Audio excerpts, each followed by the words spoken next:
Repetitive patterns, why you keep living the same cycles, and how to break them, once and for all. Have you ever stopped to wonder why certain things in your life seem to repeat themselves like a scratched record? Why do you always attract the same types of people, even when you swear this time will be different? Why do your relationships always end the same way? Why, no matter how many times you move cities, change jobs, or switch religions, does the same kind of problem come back to haunt you? Why do you promise yourself you will save money, and by next month you back in debt? Why do you try to study, focus, grow, but something invisible keeps pulling you back down? This isn't bad luck. It's not lack of willpower. It's not all in your head. This is a repetitive pattern, and it's more deeply rooted in you than you realize. Repetitive patterns are sequences of behavior, emotion, thought, and even destiny that repeat because they were programmed, not consciously by you, but by past experiences, unhealed traumas, limiting beliefs, family inheritances, spiritual covenants, or even unconscious energetic structures. They function like automatic scripts running behind the scenes of your mind, your body, and your energy field, pulling you back to the same places, same pains, same choices, same falls. The good news? You can reprogram them, you can break them, you can exit the loop. But first, you need to understand them, you need to see them, you need to name them, because what is unseen cannot be healed. What is unnamed cannot be broken, and what is not broken will keep repeating, generation after generation, year after year, relationship after relationship. Let's start from the beginning. What exactly is a repetitive pattern? In psychology, we call this compulsion to repeat, a term coined by Freud to describe how human beings tend to relive painful situations, as if unconsciously trying to master the original trauma. But it goes beyond that. In spirituality, we call them karmic cycles or karmic ties. In neuroscience, we talk about conditioned neural circuits. In the Bible, we read, "I visit the iniquity of the fathers upon the children to the third and fourth generation." Across all traditions, scientific, spiritual, psychological, there's recognition that human beings are not as free as they think. They are trapped in loops, trapped in stories, trapped in wounds that never healed. And as long as those wounds aren't treated, they'll keep bleeding. And you'll keep mopping the floor with the same dirty towel, hoping one day the blood will stop. A practical example, imagine a woman who, since childhood, watched her father abandon her mother. She swore she'd never be like her mother, dependent, crying, begging. So she became super independent, strong, cold, controlling, never asks for help, never shows weakness, never gets attached. Result? Every man she attracts is emotionally unavailable, exactly like her father. She repels deep intimacy because deep down she's afraid of being abandoned. And that fear, unconscious, makes her sabotage any relationship that threatens to become too intimate. She doesn't choose the wrong men. She attracts men who confirm her inner belief, "I can trust, I'll be left alone." That's a pattern, automatic, invisible, powerful, devastating. Another example, a man who grew up hearing men don't cry, money is power, failure is shame. He becomes a workaholic, perfectionist, emotionally blocked.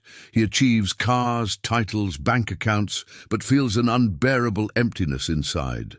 When he's about to open up emotionally, whether in a relationship, therapy, or a conversation with a friend, something inside him freezes. He runs. He shuts down. He returns to work, to alcohol, to pornography, to control. Why? Because vulnerability was associated with emotional death in childhood, and his brain, to protect him, repeats the escape pattern. That pattern saved his life as a child. Today, it's killing his soul. Repetitive patterns are not flaws. They are survival strategies that became obsolete. They are adaptive responses that turned into prisons. And worst of all, the longer you live inside them, the more normal they seem. You start to believe that's just how it is, that everyone suffers the same, that no one escapes. Lie. There are free people. There are people who broke the cycles, who healed the wounds, who rewrote their stories, and they not special. They just had the courage to face what you still running from. To break a pattern, the first step is to identify it. Stop now and ask yourself, what cycles repeat in my life? In my relationships, in my finances, in my health, in my work? Write them down. Without judgment, without shame, just observe. Maybe you realize you always fall for unavailable people, or you always lose opportunities at the last minute, or you always sabotage yourself when you're about to shine, or you always attract abusive bosses, or you always postpone important projects, or you always feel guilty for taking care of yourself, or you always repeat phrases you heard in childhood. I don't deserve it. I'll fail. No one understands me. These are your patterns. They're written in your subconscious like source code.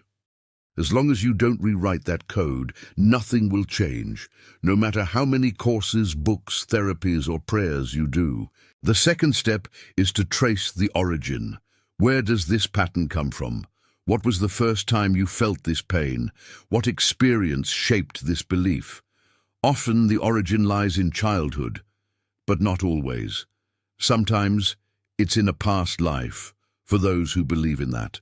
Sometimes it's in an ancestral trauma inherited from your family lineage.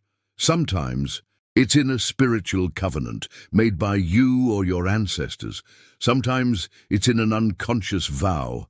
I'll never trust again. I'll never expose myself again. I'd rather die alone than be betrayed again. These vows become automatic programs.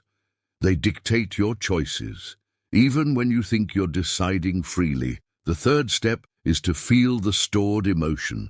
Repetitive patterns are maintained by frozen emotions, unexpressed anger, uncried sadness, unmet fear, unforgiven guilt. As long as these emotions aren't released, the pattern will remain active.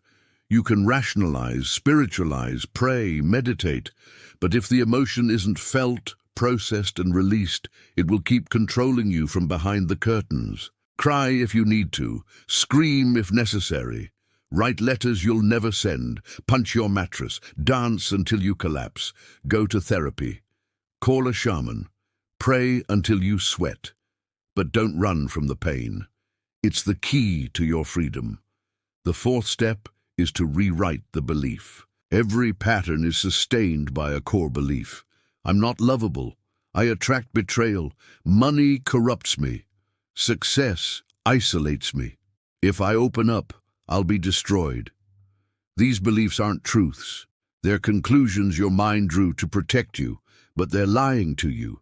And as long as you don't replace these beliefs with new ones, true, loving, empowering, the pattern will keep feeding on them. Declare daily, I am worthy of love. I attract healthy relationships. Money flows to me with ease. I can shine without fear. I am safe to open up. Repeat until your body believes it, until your nervous system relaxes, until your life begins to reflect this new truth. The fifth step is to create new rituals.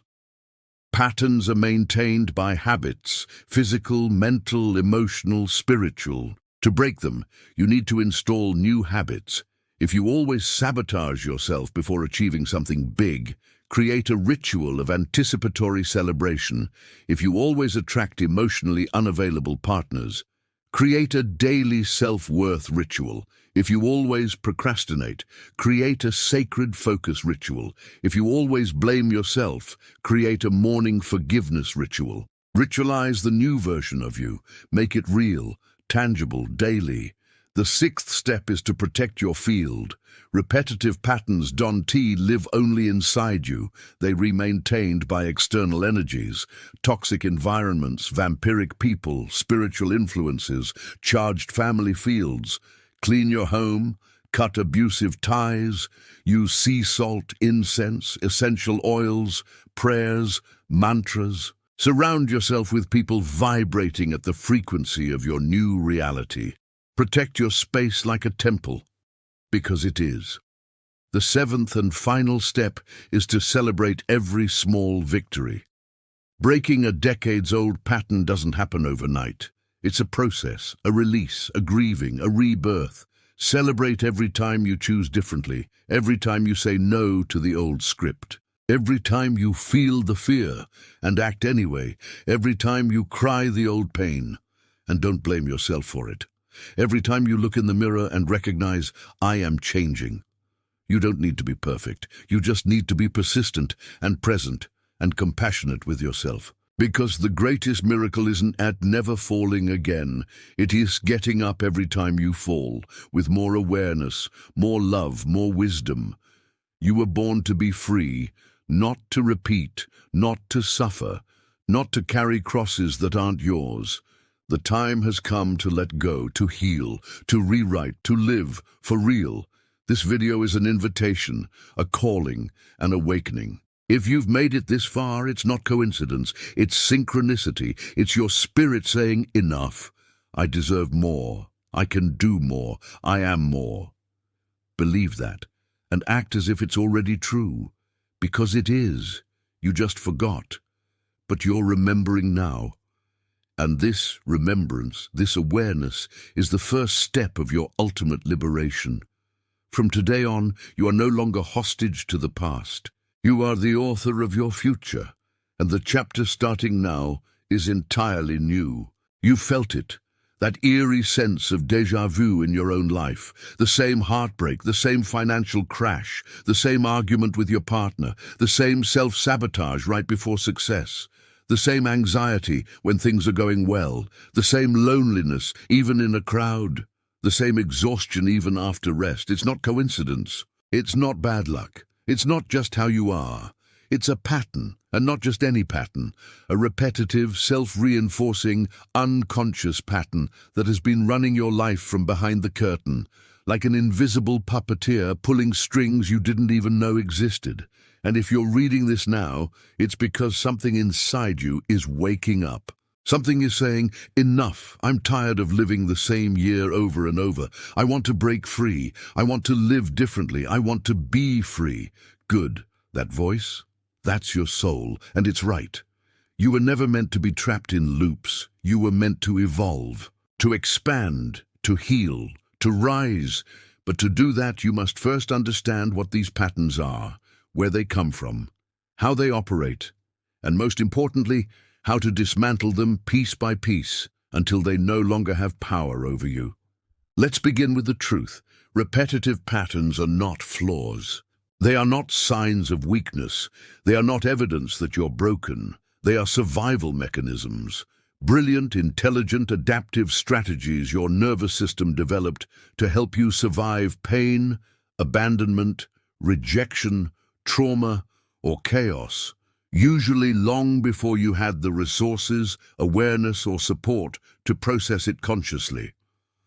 As a child, if expressing anger got you punished, you learned to suppress it. If showing vulnerability made you a target, you learned to armor up. If asking for help was met with neglect, you learned to do everything alone. If love was conditional, you learned to perform to earn it. These adaptations kept you safe then, but now they're keeping you stuck. They're keeping you small. They're keeping you from the life you truly desire. And the worst part, most of the time, you don't even realize they're running the show. You think you're remaking choices, but many of your choices are just automatic reactions programmed into your subconscious mind through repetition, emotional imprinting, and neural conditioning. Neuroscience calls this predictive coding. Your brain constantly predicts what will happen next based on past experiences and then filters reality to match those predictions. So if your childhood taught you, I'll be abandoned if I get too close, your brain will unconsciously seek out situations that confirm that belief, not because you want pain, but because your nervous system equates familiarity with safety, even if that familiarity is painful. That's why you keep attracting emotionally unavailable partners, because deep down, your system believes this is what love looks like. That's why you sabotage promotions, Because success feels dangerous, unfamiliar, or undeserved. That's why you procrastinate on dreams, because taking the leap triggers fear of failure, judgment, or exposure. That's why you people please, because your survival once depended on being liked, accepted, or invisible. These patterns aren't random. They're archives, living archives of your history, and until you open them, read them, feel them, and rewrite them, they will keep replaying. So how do you identify your core repetitive patterns? Start by mapping your life. Grab a notebook. Ask yourself, in relationships, what always happens? Do you always end up feeling used, ignored, controlled? Do you always chase or run? Do you always attract addicts, narcissists, avoidance, martyrs? In finances, what's the cycle? Do you always get a windfall, then lose it? Do you always work hard but stay broke? Do you avoid looking at your bank account? Do you spend to feel better, then hate yourself after? In health, what repeats? Chronic fatigue, anxiety attacks, autoimmune flare-ups during stress, emotional eating, avoiding doctors. In career, what's the loop? Starting strong, then burning out? Almost getting the promotion and then messing up? Feeling undervalued, staying in toxic jobs because it's safer? In self-image, what story plays on repeat? I'm not good enough. I don't belong. I'm too much. I'm not enough. If they really knew me, they'd leave. These are your patterns. Write them down. Don't judge them. Don't spiritualize them. Don't pray them away yet. Just witness them. Name them. Because naming is the first act of sovereignty. Once you see the pattern, you are no longer fully under its spell. You've begun to exit the trance. Now, trace it back. When did this pattern start? What was the original wound? For some, it's a single traumatic event, a betrayal, a loss, an accident, an assault. For others, it's a slow drip of neglect, criticism, invisibility, or emotional abandonment. For many, it is inherited, passed down through generations like an unspoken family curse. The mother who never felt loved, so she clings. The father who was shamed for weakness, so he numbs. The grandmother who survived war, so she hoards. The grandfather who was betrayed, so he trusts no one. Their pain became their programming, and without conscious healing, it became yours. This is what the Bible meant when it said, God visits the iniquity of the fathers upon the children to the third and fourth generation. Not as punishment, but as consequence. Unhealed wounds echo, unresolved pain replicates, but here's the miracle. You can stop the echo. You can break the replication. You can become the one who interrupts the cycle, the one who heals the lineage, the one who says, it ends with me. How? Step 1. Feel what you've been avoiding. Patterns are held in place by frozen emotion, not thought, not logic. Emotion. The child part of you that still believes, if I feel this, I'll die.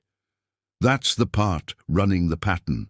So create space to feel it, safely, gently, without judgment. Cry the tears you swallowed at 8 years old. Rage the anger you were shamed for at 12. Tremble the fear you numbed at 16. Mourn the losses you were told to get over. Your body remembers everything. Let it speak, let it shake, let it release. Step 2. Rewrite the story. Every pattern is built on a core belief, a sentence your mind wrote to make sense of pain. I am unworthy. I am unsafe. I am too much. Love equals pain. Success equals danger. My needs are a burden. These are not truths. They are conclusions, and conclusions can be revised. So write new ones, not affirmations you don't believe, but embodied declarations that resonate with your deepest truth. I am safe to be seen. I am worthy of love exactly as I am. My voice matters. I can trust myself. Abundance flows to me with ease. I release what no longer serves me. Say them daily. Whisper them in the mirror. Scream them into a pillow. Write them on sticky notes. Let them overwrite the old code. Step 3. Install new rituals. Your nervous system learns through repetition, so give it new repetitions. If you always isolate when stressed, create a ritual of reaching out. Text a friend, call a therapist, join a circle. If you always numb with food, screens, or substances, create a ritual of presence. Breathe for 5 minutes, walk barefoot on grass, journal 3 feelings. If you always criticize yourself, create a ritual of compassion. Place a hand on your heart. Say, "I'm here, you're safe, I've got you." Rituals rewire your brain. They build new neural pathways. They teach your system, "This is who I am now." Step 4, protect your energy. Patterns don't just live inside you, they're reinforced by your environment. Toxic relationships, negative media, cluttered spaces, spiritual interference, ancestral residue. Clean your field. Set boundaries. Say no. Delete apps. Leave groups. Smudge your home. Wear protective crystals. Recite prayers of shielding. Surround yourself with people who reflect the version of you that is emerging, not the one you were trying to leave behind. Step 5, celebrate every micro win. Healing isn't linear. Some days you'll feel free. Other days the old pattern will roar back like a storm. That's normal. That's part of the process. So when you choose differently, even for 5 minutes, celebrate it. When you speak your truth, even with a shaking voice, honor it. When you rest instead of pushing, bless it. When you ask for help, applaud it. These are victories. These are revolutions. Each one weakens the old pattern's grip. Each one strengthens your new identity. And slowly, imperceptibly at first, then all at once, you will realize the pattern no longer owns you. You can still feel the echo, but it doesn't control you. You can still hear the old story, but you don't believe it anymore. You can still face triggers, but you respond from presence, not panic. This is freedom. Not the absence of pain, but the presence of choice. Not the end of struggle, but the mastery of response. Not perfection, but evolution. You're not broken. You are becoming. And every step you take, even the trembling ones, is sacred. So if you're tired of repeating, if you're ready to rise, if you're done letting the past dictate your future, then start today. Not tomorrow, not when you're ready. Today, right now. Pause, breathe, place a hand on your heart and whisper, "I am no longer bound by what hurt me. I am the author of my next chapter. And this chapter, it's mine to write." Let that be your declaration. Let that be your prayer. Let that be your revolution. Because you weren't born to repeat. You were born to remember, to heal, to rise, to live wildly, freely, fully, as the magnificent, sovereign, radiant being you've always been beneath the layers of survival. The pattern ends here, the freedom begins now, and it starts with you.